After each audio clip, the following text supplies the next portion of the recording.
So today we're going to go over a little review of the background on celiac disease, and I'd also like to show you the new resources that are available for patient education on the gluten-free diet. So first of all, what is celiac disease? So as you know, it is an autoimmune disease that damages the small intestine. So you can see it's the duodenum that is affected most of the times, right behind the stomach. And so that's where we would look with a scope to be able to diagnose celiac disease.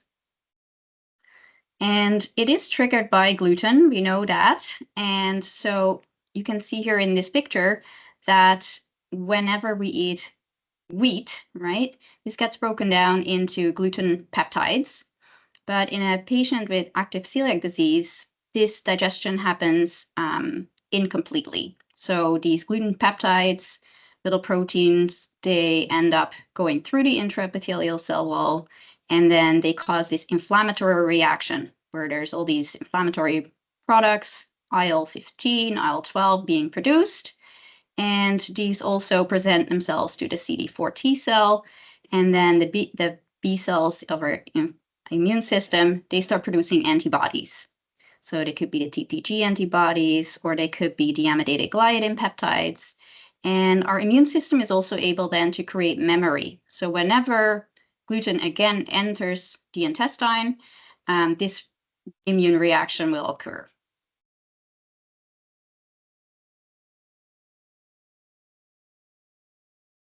It is a hereditary disease. 30 to 40% of Canadians carry particular genes, DQ2, DQ8, DQ7, and these genes are associated with celiac disease. However, only 1% of all of these Canadian people develop active celiac disease in their lifetime. So, and this can also occur in all ethnicities. So it's not only in the Caucasian population. So it's important to be able to recognize any of your patients as being fit to be screened for celiac disease. James King did a research study where he analyzed Alberta health data, and he looked at how many of these blood tests for celiac disease were conducted between 2015 and 2020, and how many of those ended up being positive. And he found that over time, there was an increase of 6.2% of positive celiac tests per year. So this means that more and more cases are being detected and that there needs to be more care available to help manage the disease. Then for screening, these are conditions that have a higher prevalence of celiac disease. So I just want to highlight first-degree family members of the celiac patient have a 15-time higher prevalence of celiac disease. So if you see a patient with celiac disease, it's good for you to ask them if their first-degree family members were also screened for celiac disease. So it would be their parents, their siblings, and also children. So that can help detect more cases. And even if the person doesn't have any symptoms, it's still important to ask them to get tested. In terms of symptoms, celiac disease can affect the whole body.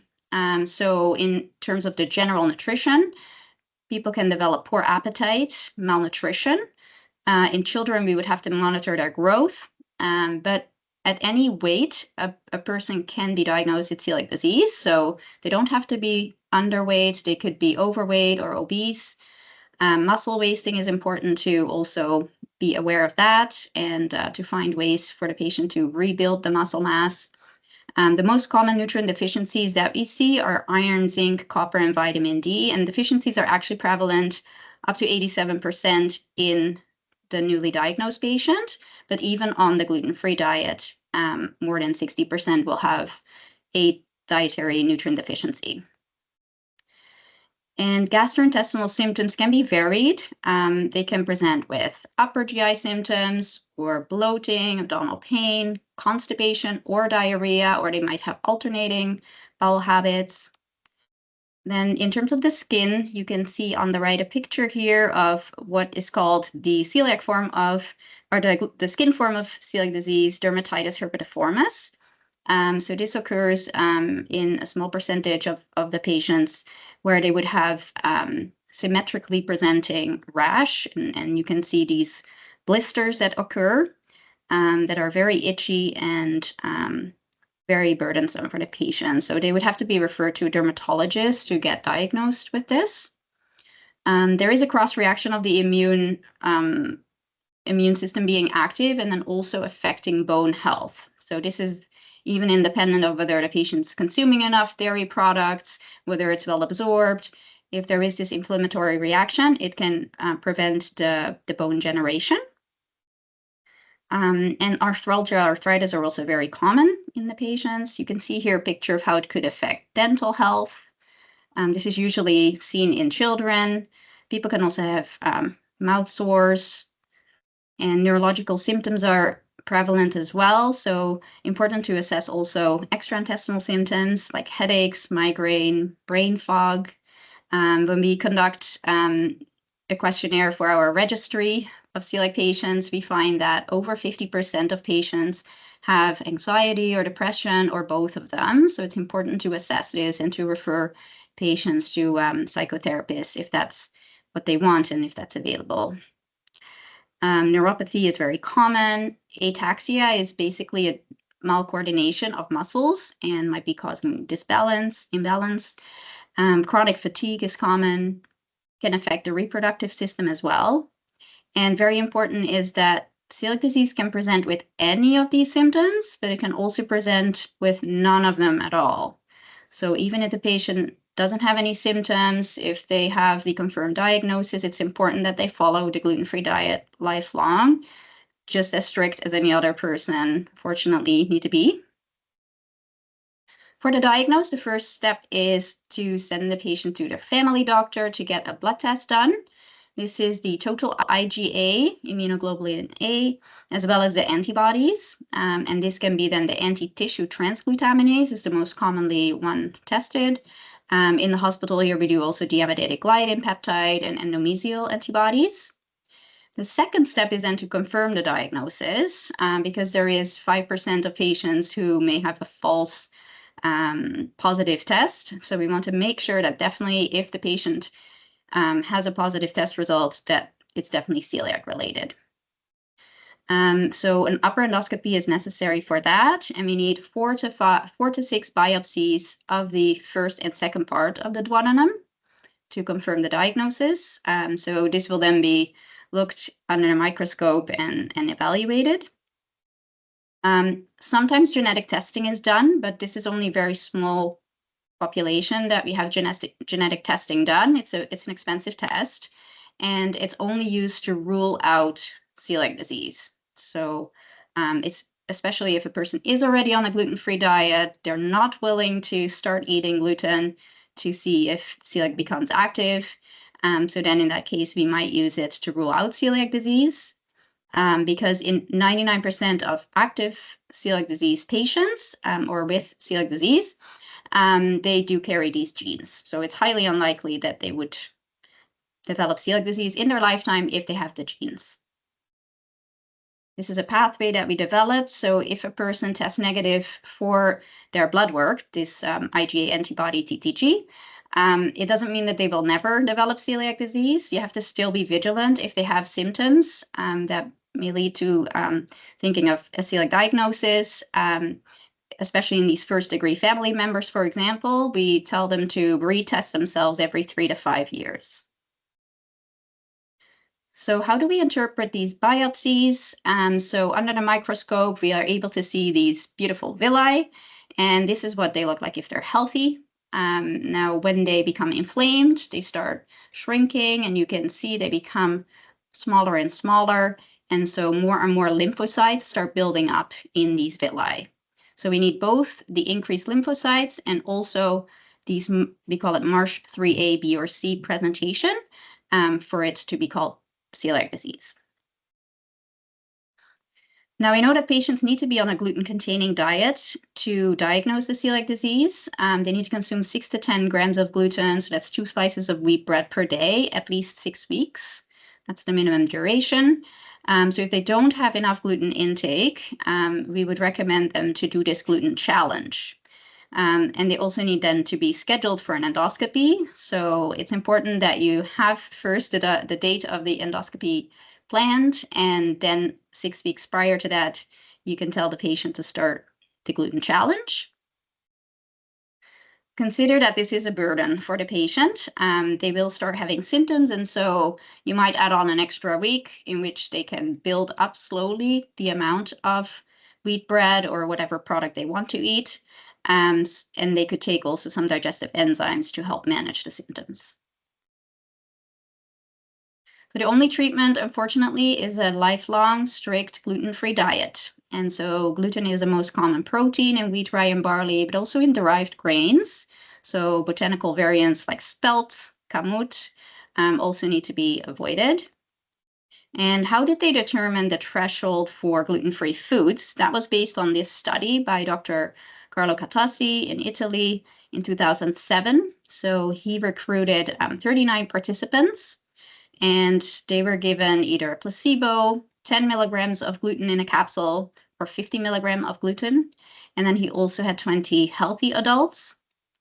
There was one patient on the 10 milligram gluten who developed significant symptoms at 6 to 8 weeks. So that was kind of halfway into the challenge because the study intervention was 3 months. And all of the patients on the 50 milligram gluten capsule, they had some intestinal damage. So even though they did not show symptoms, it was seen in their biopsies. So Health Canada has therefore determined they follow the Codex Alimentarius, 20 parts per million is the threshold to be calling a food gluten-free. So that means that this food cannot have more than 20 milligrams of gluten in a kilogram of the food. And 20 milligrams is a very small amount. You can see here in these pictures on the right-hand side, you see a penny, and then this tiny, small little bit of wheat bread that contains 10 milligrams of gluten. And if you crumble that up, that becomes this amount. So you have to think of these gluten contamination building up, right? So everything that you eat in one whole day is accumulated. And even without the clinical symptoms, minimal exposure to such amounts for people who are sensitive, right, can then prevent the healing of the gut lining. I had the privilege of working with this wonderful group of women under the lead of Shelley Kay. She is the expert in celiac disease and the gluten-free diet. And we formed the Celiac Canada Dietitians Working Group, collaborating also with Dietitians of Canada, and we started in 2023. And the goal was that we were to update all the gluten-free diet resources in PEN. So this is the Dietitians Canada resources. And we're still also working on updating Celiac Canada's website. So if you have any suggestions, please let us know. If you have any patients whom you cannot see in a reasonable time, or you don't feel that you're equipped to give them the guidance, you can always direct them to this newly diagnosed pathway program on Celiac Canada's website. And then the patient gets every week a little bit of information about how to start following a gluten-free diet. There are also multilingual resources available on the website, so please follow that link, and then you can find Arabic, Punjabi resources. So for the initial assessment, this is the assessment form that I use. What is important, I would say, is when you put the diagnosis celiac disease, think about how was the patient diagnosed, because we want to definitely make sure that they had a proper diagnosis. Sometimes there's clinics who just do one serology test, and if it turns out more than 250, they tell the patient to go on a gluten-free diet. So we do not recommend that. Those are not the guidelines currently available, and we want to make sure that the patient's not following unnecessarily a restricted diet for their life. Also assessing anxiety and depression is important, as I said, and other autoimmune conditions. Looking at their medications and supplements is another important part. And if they have any nutrient deficiencies. These are some recommendations developed by Dr. Pinto Sanchez for supplementation. So you can see whether or not it's a reasonable amount that they're taking. And we only recommend taking a supplement if they have abnormal blood work. So we don't want them to unnecessarily be supplementing. And then here you can see, we look at other food allergies, food intolerances. As I said, it's important when I hear the patient say, I'm avoiding dairy, to assess when did this happen? What happens when you do eat dairy? And sometimes patients are still eating some dairy. They think they're eliminating all, but we're not eliminating all. And so you need to further dig deeper into those reported intolerances, I find. And sometimes they read on the internet that celiac patients become lactose intolerant. And so based on that, they start cutting out dairy. So we need to prevent that happens and just bust those myths. And then for the gluten-free diet education tools, as I said on PEN, if you are a member with Celiac Canada, you can go to the website of Celiac Canada and find all the resources there, or otherwise on Dietitians of Canada's PEN, you can also find these. These are the 3 handouts that I tend to give to my patients, as well as a food labeling guide. But the first handout has a really good overview of all the foods per food group, which ones have gluten, which ones may have gluten, and which ones are definitely gluten-free. These are additional resources that are available. The unexpected sources of gluten is a good one to use if the patient's still having elevated levels of serology or suddenly it went up. How is this possible, right? So you want to slowly assess where can there be a little bit of exposure that is too much. For the food label reading, the first step is that if you see gluten-free on the packaging or there is a logo like the ones I'm showing here, the food is safe to eat. The second step is you have to look at the may contain and contain statement, right? If it says may contain or contains wheat, barley, rye, gluten, or oats, that food will not be safe, unfortunately. If that's not the case, right, you don't see any of these, then you have to check the ingredients list. And you have to avoid any gluten-containing ingredients, so then the food will be safe. This is a list of all the gluten-containing ingredients, which is also part of that first resource. So you can see there's lots of different names for any wheat, rye, and barley ingredients. So usually when the patient starts going through their own kitchen cupboards and reading all the labels of the foods that they currently have, they become familiar with these terms, right? So it's just a matter of practice. Sometimes the patient becomes a little hypervigilant. I will not learn this and I have to be very strict. And so I try to encourage them to slowly, gradually adopt this, this habit. So what about cornmeal and corn flour? The Canadian Food Inspection Agency, they did a surveillance of corn flour back in 2012. And they found that 16% of the samples were contaminated above 20 parts per million. And unfortunately, these manufacturing processes are still the same. So Celiac Canada has put out a statement that if a product contains any cornmeal or corn flour as a first or second ingredient, that the product then should be labeled gluten-free. So for example, if you have a snack like this, the first ingredient you can read is enriched cornmeal, and there is no gluten-free on the packaging, then this product is not okay. If, for example, here you see these are also corn tortillas made of corn masa flours or cornmeal flour, and they are labeled gluten-free, right? You can see under the yellow box, gluten-free. So these ones are okay. And what about oats? So there's a lot of hype about oats. Naturally, they are gluten-free. They're also very nutritious, right? Because they're whole grain. And to be honest, I've looked at different breakfast options, and they are the most cost-effective cereal that you can think of on the gluten-free diet. So I highly recommend trying your patient to incorporate oats. However, unfortunately, we don't have any guidelines on whether oats should be incorporated at the start of a gluten-free diet or if they should be delayed the introduction. So there are different clinical practices right now. And we want to find out, should we recommend oats or not? Does it matter? So we are actually now recommending or having a study in which we are enrolling patients and trying this out for 6 months to have oats or to either not have oats by randomization. And we're checking their outcomes. So unfortunately, they become contaminated, these oats, because of planting, harvesting, storage, and transportation exposes them to wheat, rye, or barley. Even the seeds can already be mixed up upon planting. And there are currently 2 methods to create these gluten-free oats. The first one is following a purity protocol. So this has very strict criteria set out for the producer of the oats of how they should be handling the oats. And then there's another method called optical mechanical sorting. So this uses a machine that then separates contaminated oats from other grains.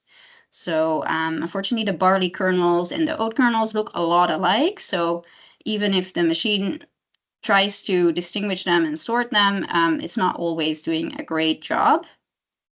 So for that reason, and for our study, we created this handout of brands of gluten-free oats that follow a very strict protocol and do rigorous testing to make sure that there's not more than the 20 parts per million of gluten in the gluten-free oats.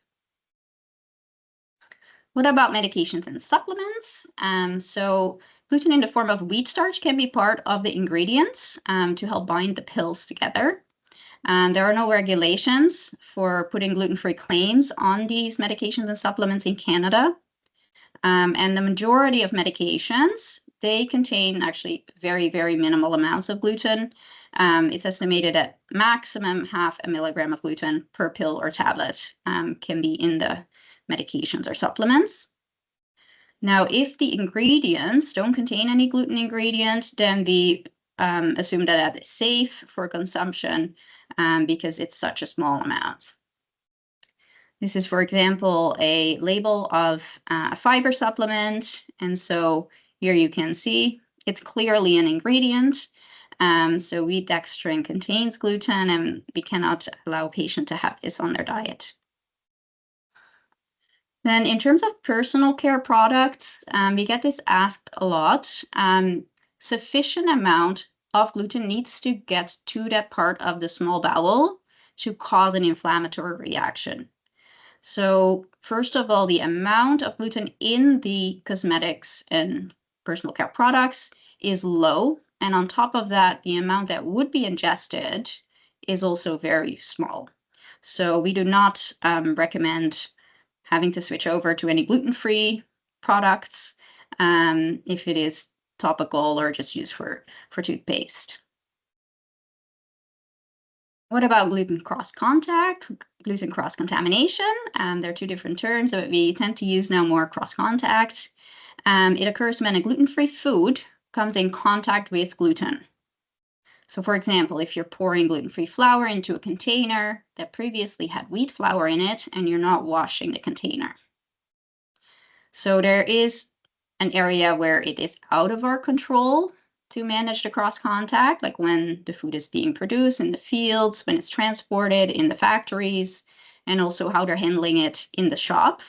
Think of bulk stores, for example.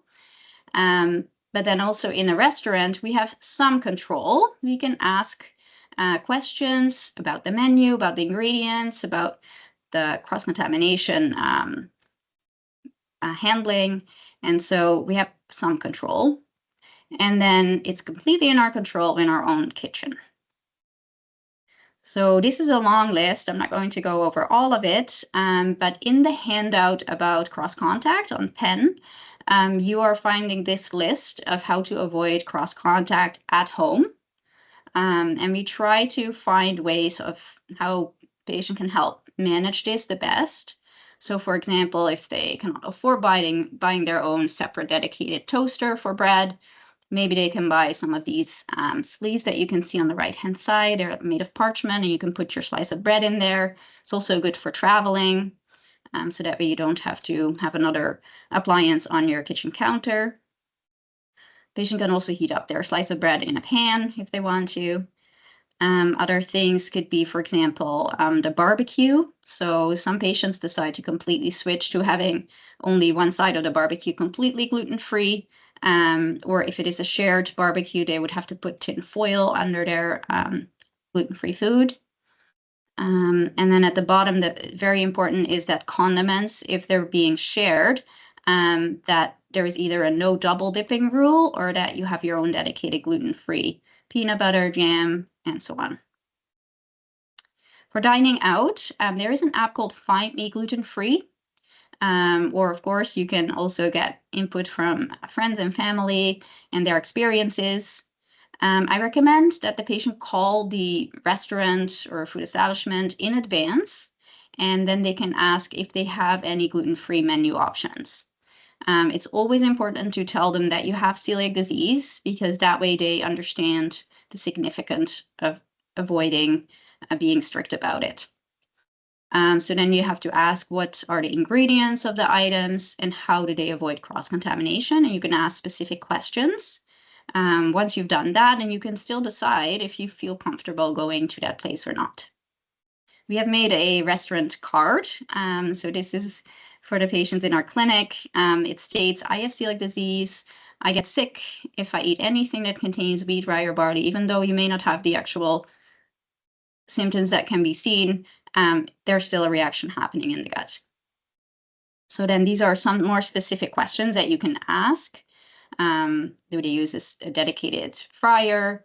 Do they have, enough space between a gluten-free pizza station and the gluten pizza? Do they use separate sauce for that pizza, right? So those are all things to think about. If you're ordering scrambled eggs, making sure that there's no pancake batter mixed into that omelet or scrambled egg dish. Avoiding buffet lines. What I tend to do is I order straight from the menu, and then I ask them to prepare it in the kitchen and bring it to me instead of going to the buffet. Now, what if that celiac marker in the blood is still elevated after 12 months? So what we recommend you do is reviewing gluten ingredients. Sometimes the patients stop looking at all the food labels, and so it's good to go over the unexpected sources of gluten, the handout, and then ask them specific brands that they're using so that you can together review the ingredient list. Then also having them fill out the cross-contact checklist, asking how frequently they're dining out, and what questions they ask. There are some barriers, such as, for example, not having enough access to gluten-free foods, unfortunately. So there are some patients, for example, cannot find any gluten-free beer, or they really don't like gluten-free pasta that's available. So trying to navigate that and making small steps and giving recommendations on particular options that other patients maybe enjoy eating is often a good idea. This is the handout on unexpected sources. So you can go over all of these 10 foods. There's even a Halloween candy list that Celiac Canada has come out with. So that will give you all of brand names of food, of the snacks that are safe and the ones that are gluten containing. So it is important that a patient understands how important it is to follow this gluten-free diet. They will more likely gain control over their symptoms. The small intestine will heal to prevent complications like low bone density or anemia. They have a better quality of life in the end. However, we need to find a way to balance that so that they're not overly restricting and still maintaining good quality. There are some maladaptive eating behaviors that we see. I won't touch too much time on this, but these are some questions called the CD-FAB questionnaire, which you can use to assess what exactly the patient is attitude is and how they're behaving in certain situations, so that you can then further explore that. And of course, it's important if you have a psychologist, social worker who can navigate them with this, they can spend lots of time with them. For the gluten-free diet, for it to be balanced, we need to make sure that, it contains all of the food groups. We want them to have the 3 main meals a day, 2 to 4 snacks. That's a great advice. And over here, I always want to highlight all of the gluten-free grain options. Even myself, I think I have more whole grains in my diet right now and more different grain options than before I was diagnosed with celiac disease. So, trying to incorporate amaranth or buckwheat, quinoa, oats, rice, sorghum, teff, all of those options of starches, gluten-free processed foods are available. So there's lots of different new foods that patient can explore. There are certain foods that have to be bought with a gluten-free claim. So all the grains and flours, and then if the first or second ingredient of cornmeal or corn flour product, and then also legumes and seeds like flax and hemp seed. This is a slide showing you how to monitor and follow up on the celiac patient. If you can, try to follow up with them after a month as a dietitian or a psychologist as well. And then 3 months, 6 months, 12 months. It depends really on how independent the patient is able to implement the diet. So the last bullet point here, 50% of the celiac patients continue to experience symptoms even after 6 to 12 months of a strict gluten-free diet. The most likely reason for that is that they still have gluten in their diet, unfortunately. So we do need to review and be mindful that that is often the case. We also need to be mindful that they may have a poor quality diet, that symptoms may be caused by low fiber intake. They could have IBS symptoms, SIBO, lactose fructose intolerance, or even pancreatic insufficiency. It's very rare for them to have refractory celiac disease. Resources for clinicians. I won't spend too much time, but Shelley Case's book is my Bible. It's an amazing guide, and it will give every detail that you can possibly think of on the gluten-free diet. Also, a systematic review that was published by Ann Lee. So it very clearly highlights all the details as well of what has been researched and what were the findings. Some take-home messages. So primary care providers play an important role in screening and diagnosis of celiac disease. It's important to follow a strict gluten-free diet, but it is a journey. Unfortunately, it's the only treatment right now that is available. There are lots of tools available for us to help the patient. So definitely try to reach out to Celiac Canada's website. And then also assessing what the quality of life is of the patient is important, seeing when they need to be referred to a psychologist, working in a multidisciplinary team. You can always also send your patient to the support line of Celiac Canada if they need further supports. They are available through that phone. And those are people that answer your phone have lived experience with celiac disease. Thank you very much, everyone. And I want to highlight as well that we do have a lot of research studies going on, and I hope that you can also refer any of your patients. Thank you.